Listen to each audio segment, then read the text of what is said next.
This is the bigger monkey wrench in the system. And that is, we had started off with the fundamental belief that the conscious and subconscious were just the unity of a single mind.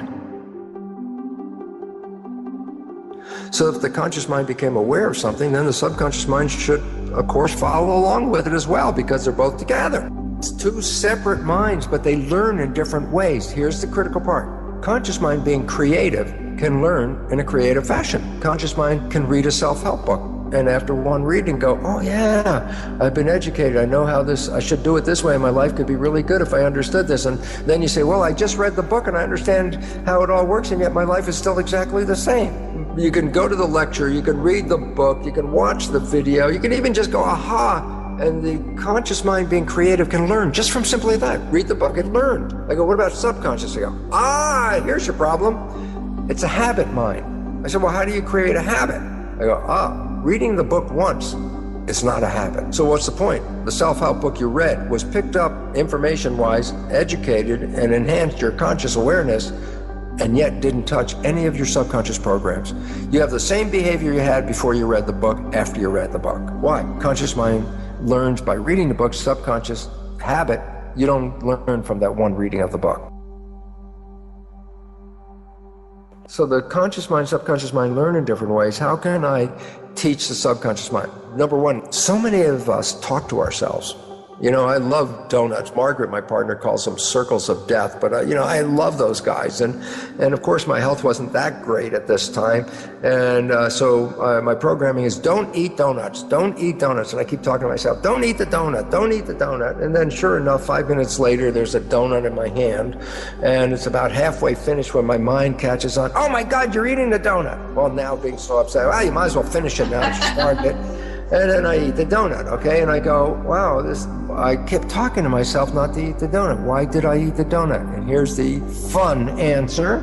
The conscious mind, yes, you're in it. Remember I said that's the seat of your identity, your spirit, your consciousness. That's where you are. Oh, then who's in the subconscious mind? I go, nobody.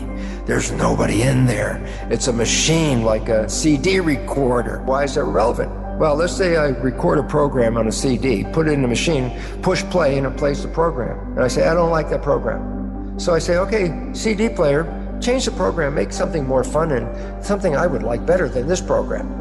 And of course, the program continues to play just as it was, and then you get a little more upset. Come on, please change that program. I asked you to change the program. Don't eat the donuts. Don't you remember I said that? Still eating a donut. I get very frustrated and very upset with myself, and then I really almost give up, because how many times do I have to tell myself not to eat the donut, still end up eating the donut, to realize it's not making any difference at all. The point about it is this: when your conscious mind was telling your subconscious not to eat the donut, who were you expecting to hear that message? And then you realize there's nobody in the subconscious, a machine. So I say, yeah, go talk to the CD player. It's playing a track on an album. I say, okay, tell it to play something different. Just talk to it. And the answer is, it's not going to change. It'll never change. I go, yeah, there's your problem. Trying to talk yourself into change is not going to work, because the subconscious mind has nobody to listen to your story. So I said, well, how does it change? I said, well, how does it learn? And here's the 3 things to rewrite your subconscious. Number 1, how did it learn in the first 7 years, the programmable period? I say, the brain was in a low vibrational frequency called theta, which is hypnosis. So if I use hypnosis, I can download a program. I can say, yes, you can. That's how you can do it. I go, do I have to have somebody else do the hypnosis on me? I go, here's the fun part. The vibration of theta is a low vibration. It's below consciousness, which is alpha. And a higher vibration in alpha is beta, which is like schoolroom studying, work mind, work consciousness. And so there's higher vibration is beta. The next one down is more calm, is alpha. When you go down below alpha, theta, which is the hypnosis or imagination phase as well, because children in that theta period, first 7 years, mix the real world and the imaginary world seamlessly, and that's because theta is imagination and reality mix. And then below theta is one lower vibration called delta, which is absolute sleep. I say, what's significant? I say, well, every day when you wake up, you're coming from delta, the lowest vibration. Just as you're waking up in the morning, just as you're coming out of sleep, the immediate, groggy period in that beginning, that's theta. That's where imagination and hypnosis and reality start to mix together. So guess what? Every day when you're going to bed or when you're waking up, you go through a zone of theta. Naturally, from sleep vibration delta, the lowest, to waking up, you have to go through theta. Theta is imagination. So guess what? If you put earphones on and play a program as you're going to bed, just as your conscious mind lets go and is not paying attention to the program at this point, you're really going off into sleep, theta is engaged. And what's theta doing? Taking the program and downloading it into the subconscious mind, because that's what theta does, hypnosis, bypassing the conscious mind, which just went to sleep. So every night, putting on earphones and playing a program of a behavior that you want to create in your life, repetition of that every night will then manifest that experience. So the first 7 years, hypnosis, theta, auto hypnosis with earphones, I said, and going to bed, that's the way you can program it. Number 2, what about programming after age 7? I go, oh, well then the conscious mind's working. So how do I put a new program in? I say, you practiced. You repeated something over and over and over again, making a habit out of it. I say, you want to learn ABC. How many times did you start with ABC and then get to a certain point and then stop because you didn't know what was next? And then you thought about what was next. A, B, C, D, E. Oh, let's see. Oh, E. A, B, C, D, E. Oh, next one is, oh, F. And you keep adding, and what are you doing? Repeating, adding and repeating. Finally you get A, B, C, D, X, Y, Z, you get to the end. Guess what? You got to the end, you don't have to do it anymore. Why? You've repeated it, made a habit out of it. Now it's enclosed in the habit mind, you can just call it up. It's already a habit. So repetition. So I say, oh, you find that your behaviors are not supporting you, then guess what? Generate a behavior that represents supporting you and repeat it just like a player on a sporting team. Go out and do the practice. Just repeat it and repeat it and repeat it. Even if it's not real at the time, it will become real as it becomes downloaded as a program. Your subconscious will take that program and then use it to manifest life from it. So you start out, you might be sick with cancer, and your program is, I am healthy, I control my health. A couple of those programs like that, very positive thingy like that. And I say, well, what happens?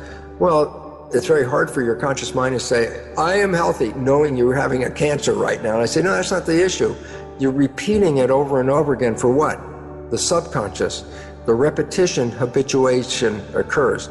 The subconscious now gets a program. What's the program? I am healthy.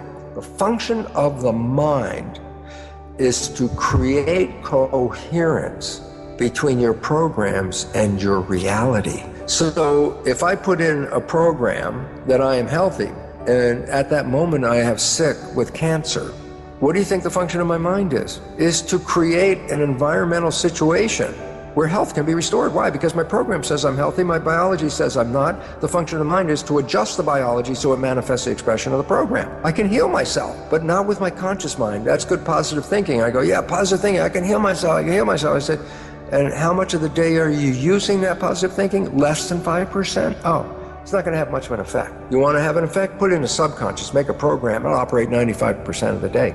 So the two fundamental ways right now of learning are the two fundamental ways that we acquired the subconscious programs. A, hypnosis, first 7 years. B, repetition of a practice or a pattern, which occurs after age 7. How did you drive a car? You didn't know how to drive it when you first got in. You practiced. And you experience all of the aspects of driving. So now you get in the car, you've been driving for a while, you don't even think of the mechanics of the driving part. You put the key in the ignition, you're already thinking about where you're going and the destination. All of this now is automatic subconscious programming. And you can turn any aspect of life into that automatic subconscious program. Being in love can be a subconscious program. I say, why is that relevant? Well, whether you're just stopping consciously and say, God, I'm so happy and I'm in love, or just walking down the street, I'm in love. Why? Because that's what my subconscious mind says, and I live that. Most of us, and I've seen this in our belief courses, 80 to 90% of every audience does not love themselves. No self-love. How can that be? And the answer was simple, because what are the programs in that child's mind for the first 7 years? I go, well, as psychologists said, 70% or so are negative, redundant, disempowering, self-sabotaging. I go, well, how did they get there? And I say, here's the primary reason. Parents act like coaches. I say, what's a coach? Well, here's a team player. It's not performing well. It's not putting out the effort. And so the coach goes, come on, you don't deserve to be on this team. Who do you think you are? You're not that good. Why is the coach saying that? Just to piss off the player? No. The player is now thinking, oh my God, I got to perform better. I'm going to work harder. I'm going to do better because I want to show the coach that I am deserving of this. So the consciousness of the player is understanding what the coach meant, because the coach said you're not good enough. And the consciousness is an interpretation. I'm not good enough because I'm not performing well, therefore I will perform well. I go, yeah, but that's when the student or whoever it is conscious. I say, what about a child before 7? I say, oh, they're not conscious, they're recording. I say, oh, if a parent's acting like a coach, what did the child just record? Not good enough, not deserving, who do you think you are? You're not that good at this, you're not lovable. These are things that parents say. Why did they say them?